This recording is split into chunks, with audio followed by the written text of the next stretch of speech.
if you don't mind, to you, Coach. Hey everybody. Obviously, this is why you come to Tennessee and want to be in this league. Got a big time matchup this weekend. Really excited. Obviously, game day, SEC Nation, the environment that will be here on Saturday. Really excited about that, and our players have earned the right to build to get to this point to play a game like this. So preparation is going to be critical in this one. Alabama's really good. Offense, defense, special teams. They got really good personnel in all three phases of the game, and will obviously be a huge test for us. But our players are excited, and this morning was good preparation. Need to have a great week of practice and get ready to play our best football. So open it up. Adam? A lot has been said about Tennessee, praised Tennessee in ways that have been praised before. How will you deal with the messaging to your team about how to handle those expectations? Yeah, the expectations that we should be concerned about are our own expectations. The reason our kids have gotten and continue to build and get better is because they've paid attention to the things that matter. This week, we got to prepare the right way. We got to practice well, and the playing part of it will take care of itself. So, the outside noise has no bearing on how we play, and let's go compete and be our best on game day. Austin? Will Anderson's such a disruptor. What impresses you about his game overall? Long, athletic, is disruptive in the run game too. In the pass game, he's got the ability to play on an edge and cause havoc. And between their personnel being good enough to win a lot of one-on-one matchups, and then all their pressures and all their games up front, you got to do a really good job, in one-on-one matchups, and then you got to do a great job working together as all five guys. Rob? As a coach, how rewarding is it after the Florida game? One of the things that you were critical of your team was the 4-minute drill in the fourth quarter, and then I'm sure they got some work on the practice field. You go out at LSU and you rattle off a half-minute drive in that same situation. What does that say about your squad? How good it feels? I like that we continue to get better. I told our players today, and I said at the end of last week too, our practices on the playing surface were really good last week. We continue to get better, is what good teams do throughout the course of the season. Their focus, their urgency, their energy are all things that led to us playing the way that we did last Saturday. And so points of emphasis that our coaching staff has every single week, being critical of yourself, continuing to challenge yourself and grow, take coaching, has allowed us to continue to grow. The 4-minute drill, really excited about the amount of time that we were able to chew up and eat on the clock. Still want to go finish that drive too and punch it in. But there were a lot of positives during the course of that drive. Physicality, playing with technique. Our running backs doing a really good job too. Mike, then Eric. Josh, Jalen McCullough, do you have an update on his status? No, I don't. We learned of it, really late yesterday, and as we gather more information, then I'll have more for you. Josh, the special teams really set the tone for obviously your offense and your team on Saturday. It's often the phase of the game is forgotten about, and how gratifying and satisfying is it that your special teams made such a difference? Yeah, two huge plays early in that football game. Brooksy being able to scoop that fumble up on the sideline. I don't think anybody understands how difficult of play that is, to be running full speed, have the ball come out last second, right on the sideline, be able to stay in, focus, catch it, get down and get hit. It's a great play by him. And then the punt return was a huge play too. And great to see D out there. We've talked about him. I've talked about him. I have great trust and belief in him, but for him to go out and do it right away was awesome to see for him and the 10 other guys on that unit. So special teams is going to be critical in this one. Field position's critical. Obviously, what they're doing with their punt returner is special, and we got to do a great job on all of our cover units. Wes? A couple of quick things, Josh. First off, the daily Cedric Tillman question. How is he doing? And I was wondering if that was going to be the second question or how deep we'd get in. Cedric's doing good. This is part of the reason why he had the surgery is to try to be back for this one.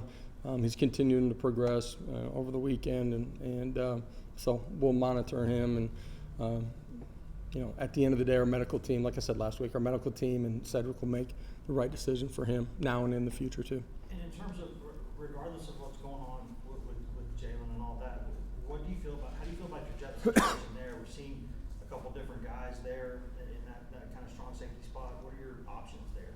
Yeah, we feel good about the guys that have played at that position. We have flexibility in the secondary. Guys have been trained to play multiple positions.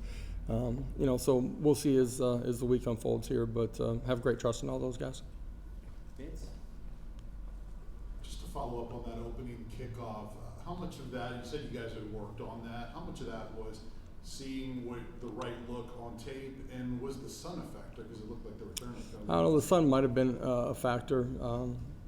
Just where it was at in the stadium was part of, the decision process for us if we had won the coin flip. But I can't tell you what exactly was the reason why he didn't catch it. Why was Gerald Nixie unavailable on Saturday, and what's his status? He just wasn't available. We anticipate him being ready to play in this one. Ben?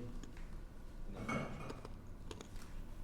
the flip side of that coin, just what did you see from J.J. Crawford out there on Yeah. Saturday, especially when you went back and watched? High level execution. Did a good job in the run game.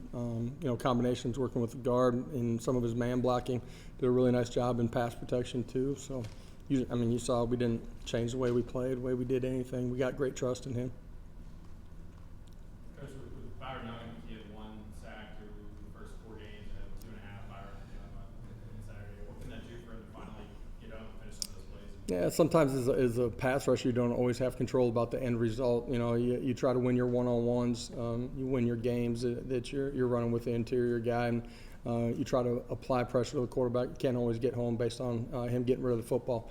But he's been consistent, violent, disruptive, playing with speed, playing with great urgency, energy, and was able to get home a couple of huge plays in the football game for us. Changed the way the game was played. He's got great confidence. He continues to get better. His best football is still way out in front of him. He's a young football player, but continuing to get better. And his effort and how he's practicing is showing up in the way that he's playing. Austin and Eric? Coming into the year, you had some defensive linemen that just didn't have a whole lot of experience. Dominic Bailey, Bryce Neeson. Can you speak to the level of play that Coach Garner is getting out of that group? Because it feels like they just are getting better and better every week. Yeah, Coach G, Coach Eck with the Leos too. Those young players have really continued to grow, and a lot of those guys that you talked about just changed their attitude and the way they approach things. And I'm talking about in the off season, and because of those things, man, their purpose and the way that they practice every day is so different. And now they're gaining a bunch in just their level of play.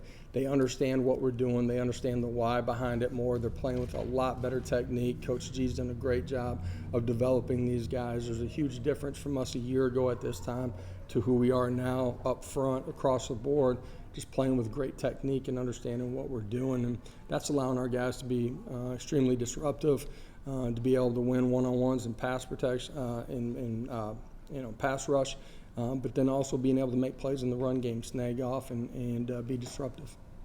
Eric? Josh, defensively, what are the challenges in defending a guy like Jameer Gibbs, who leading rusher, leading receiver, just kind of a dynamic player in that offense? Yeah, he's explosive, so you know that they're going to try to find ways to get the ball in his hands. In the run game, you're best not to let him get started. If he does, he's got the ability to take it the distance. He's got good vision and pace behind the line of scrimmage. When he sees a hole, he's able to hit it. He does a really good job of making people miss too. So we got to bottle him up in the run game, and then when they use him in the pass game too, you got to do a great job of taking him away and matching him out. Just to follow up on Jalen McCullough, the process, like, are you talking to administration? Are you gathering facts and stuff? How does those conversations go? Yeah, as they gather information, we'll have a conversation based on the facts of it and then go from there. Ben? Josh, just what challenges do Bryce Young present, and then if he's not able to play, just what have you seen from Joe these last couple of weeks? Yeah, Bryce has played at an elite level for a long time. arm talent, be able to be accurate with the football, great decision maker back there. The X factor for him is his ability to move and extend and make plays outside of the pocket and inside the pocket. He does a good job of finding the soft spot in the pocket. When he escapes, he's a thrower first, and finds guys if you don't match them out and you're in zone coverage, and then has the ability to tuck it and make big plays too. So he's got the ability to put and apply pressure to you in all ways. Yeah, athletic, dynamic with the ball in his hands. Vince, then Rick. Justin often talked about winning one-on-ones. How pleased have you been with your wide receivers and winning some of those one-on-one matches? Yeah, it's a big part of creating explosive plays in the pass game. We got great trust in those guys, and obviously Hendon does too. And we've been able to create a bunch of big plays in this one. That's got to be a part of the game too. Back here, Coach. Being physical is one thing, but what's the mindset you have got to take going in to play a team that's had so much success over the years like they have? Yeah, I mean, for us, it's about us, and we look back at last year and the things that we did that hurt Tennessee. So prepare in a great way, practice well, and that will lead you to kickoff. And, we don't have to do anything extraordinary. We got to do the ordinary at a really high level, and then go late on the line and compete for 60 minutes. West, then Eric. Josh, when you see the past two games y'all played opponents, these are regular big-time SEC opponents, have had to go for it on 4th down 10 times just to try to keep up with what y'all are doing offensively. Is that the kind of thing that you think can give your players confidence, knowing that, hey, like, they're doing this because they don't think that they can stop your offense? I think our players have gained confidence, because of the way that they continue to grow and the way they continue to play as much as anything. There's a lot of things that go into that. Our kids have been so much more consistent in their preparation, their habits, and getting to kick off the right way. That's got to be the focus for us right now. Everybody in the program is excited about Saturday afternoon, and I know our fan base is too.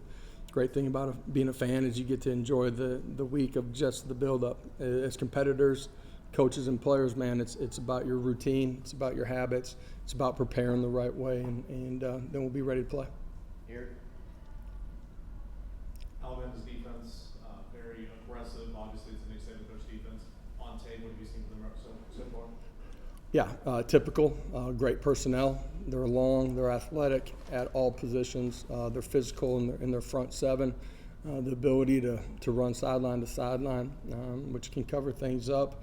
And then scheme-wise, you got to be able to handle everything from them. That's front variation, that's coverage.